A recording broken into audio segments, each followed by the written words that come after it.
TikTok করার জন্য আপনি আপনার স্বামীকে ডিভোর্স দিতেছেন? অবশ্যই। এই 10 লক্ষ টাকা আপনি কোথায় পেয়েছেন? কোথায় পাইছেন আপনি? 10 লক্ষ টাকা পাইছি, বাড়ির পাশে জমি ছিল ভাই, জমিটা বিক্রি করে 10 লক্ষ টাকা জমাইছি। ও, বাড়ির পাশের জমি আপনি বিক্রি করে এই 10 লক্ষ টাকা আপনার বউকে বুঝিয়ে দিচ্ছেন, মানে কাবিনের টাকা। এত টাকা কেন কাবিন দিয়েছিলেন বিয়ে করে?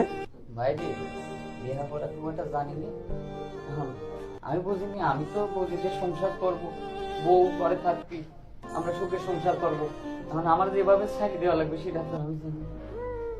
যাক, ভাইয়া কান্না করতেছে, আসলে ভাইয়ার কান্না দেখে আমাদেরই আসলে কান্না এসে পড়তেছে। আচ্ছা আপু, এই যে ভাইয়া এরকম ভাবে কাঁদতেছে, আপনার কি একটুও মায়া লাগতেছে না? ইস, মায়া মায়া করা যায়।